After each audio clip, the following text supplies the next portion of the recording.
Hay palabras que, cuando se pronuncian, no son solo sonidos. Son llaves. Llaves que abren la puerta de la alegría, del recuerdo y, a veces, del dolor más profundo que un ser humano puede guardar. Vemos a nuestros ídolos en las portadas de los discos, en la televisión, siempre sonriendo, siempre perfectos. Pero detrás de esa perfección, a menudo hay historias de accidentes terribles, de exilios forzados y de despedidas silenciosas que escribieron en un papel cuando nadie los miraba. Hoy, en Corazón Español, vamos a desnudar el alma de tres gigantes de nuestra cultura.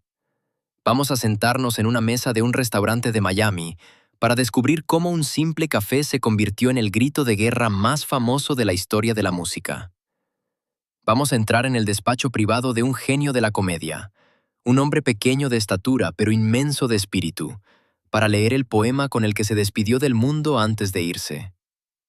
Y vamos a viajar a las vías de un tren en Brasil, a un momento trágico que marcó para siempre la vida de un rey, obligándolo a caminar con un secreto de metal y plástico que ocultó al mundo durante décadas. Prepárense para llorar, para reír y para asombrarse. Porque estas no son historias de famosos, son historias de supervivientes. Empecemos con el sabor, con la alegría, con la mujer que convirtió su vida en un carnaval eterno. Úrsula Hilaria Celia de la Caridad Cruz Alfonso, o simplemente Celia Cruz, la guarachera de Cuba. Todos conocemos su grito, ese ¡azúcar!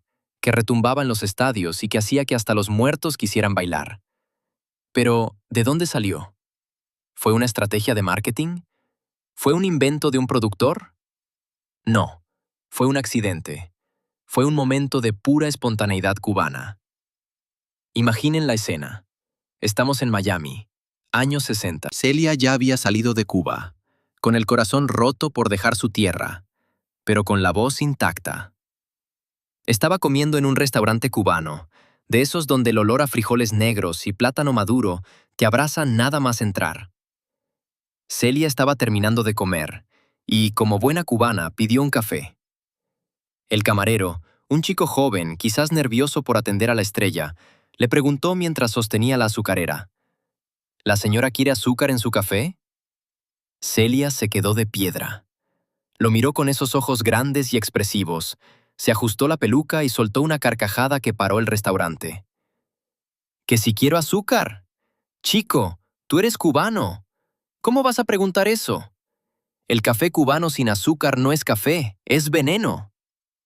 Y entonces golpeó la mesa con la mano y gritó: ¡Azúcar! ¡Échale azúcar! La gente del restaurante se rió. Fue un momento mágico. Esa noche, durante un concierto, Celia contó la anécdota al público. La gente se volvió loca. Se rieron tanto que, al siguiente concierto, lo volvió a contar. Y al siguiente. Pero poco a poco, la palabra dejó de ser parte de un chiste. Empezó a transformarse. Celia se dio cuenta de que cuando gritaba ¡azúcar!, no estaba pidiendo un endulzante. Estaba invocando la dulzura de la vida que le habían robado. Estaba gritando por los cañaverales de Cuba que ya no podía pisar. Estaba gritando para tapar la amargura del exilio. Azúcar se convirtió en su escudo. Cuando la vida le daba limones, ella pedía azúcar. Cuando murió su madre y no la dejaron entrar a Cuba para enterrarla, ella gritó ¡azúcar!, con lágrimas en los ojos, para no dejarse vencer por el odio. Ese grito, que a nosotros nos hace bailar, en realidad era el llanto de una mujer que decidió que la tristeza no iba a ganar la batalla. Celia convirtió una anécdota de restaurante en una filosofía de vida. No importa lo amargo que sea tu café, siempre, siempre puedes echarle azúcar. Ahora, bajemos el telón de la fiesta y encendamos una luz tenue. Vamos a entrar en la mente de un hombre que nos enseñó a reír con la inocencia de un niño. Roberto Gómez Bolaños. Chespirito. El Chavo del Ocho. El Chapulín Colorado. Un hombre que llenó de risas las tardes de millones de niños pobres y ricos en toda América. Pero Roberto no era solo un comediante. Era un poeta. Era un pensador profundo que sabía que la vida, como sus programas, tenía un final. En sus últimos años, Roberto ya no podía moverse con la agilidad del chapulín. Su cuerpo, cansado de tantas caídas y golpes en el set, le pasaba factura. Pasaba horas en su estudio, escribiendo, y un día, sintiendo que la muerte le rondaba, escribió un poema, una despedida anticipada, un texto que, cuando se reveló, nos rompió el corazón a todos por su lucidez y su ternura. No lo escribió para el público, lo escribió para él, y quizás para su amada Florinda. El poema se titulaba La risa, pero en realidad era una carta de aceptación a la muerte. Decía cosas como, la vida es un juego, y el juego termina. Y cuando termina, se guardan las piezas en la caja. Imaginen al hombre que creó al Chavo pensando en su propia caja, en su propio ataúd. Pero hay un fragmento, una idea que él repitió y que es devastadora. Quisiera ser sepulturero, para no tener quien me llore. Roberto no quería causar dolor. Sabía que su partida iba a ser un luto continental. En otro de sus escritos finales, habló de su cuerpo pequeño. Dijo, «Es tan pequeño mi cuerpo que no ocupará mucho espacio en la tierra, pero mi alma espero que vuele alto».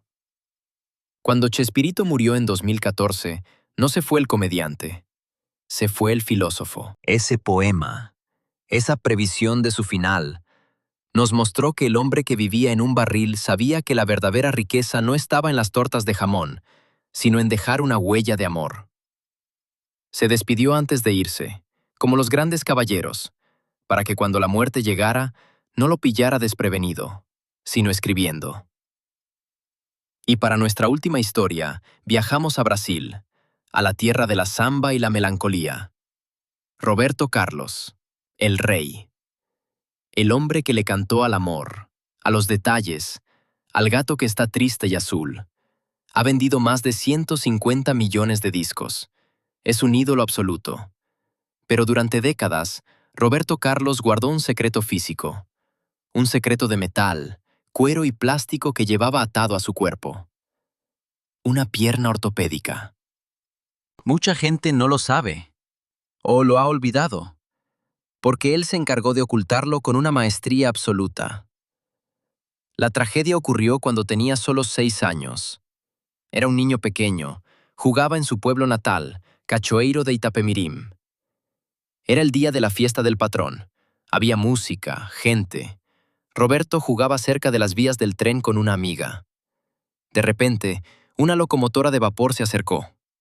Roberto, asustado por la multitud o distraído, tropezó. Cayó a las vías. El tren no pudo frenar a tiempo. La rueda de metal pasó por encima de su pierna derecha, destrozándole la espinilla. Fue un horror. El niño gritaba. Un hombre del pueblo usó su chaqueta para hacerle un torniquete y salvarle la vida. Los médicos no tuvieron opción. Tuvieron que amputar por debajo de la rodilla. Imaginen el trauma. Un niño de 6 años, en los años 40, cojo. Condenado a las muletas. Pero Roberto Carlos no aceptó la condena. Aprendió a caminar con prótesis primitivas de madera pesada. Dolían, rozaban, pero él caminaba. Cuando se hizo famoso, decidió que nadie le tendría lástima. Diseñó su ropa, sus pantalones campana, su forma de moverse en el escenario, todo para ocultar su discapacidad. Durante años, millones de fans lo veían de pie, cantando durante 2 horas, sin saber que cada paso era un esfuerzo, que a veces el muñón le dolía, que el equilibrio era un milagro. Él nunca hablaba de eso. Era un tabú. Incluso prohibía a los fotógrafos tomar fotos de su pierna derecha desde ciertos ángulos. No era vanidad, era dignidad. No quería ser el cantante cojo. Quería ser el cantante. Punto.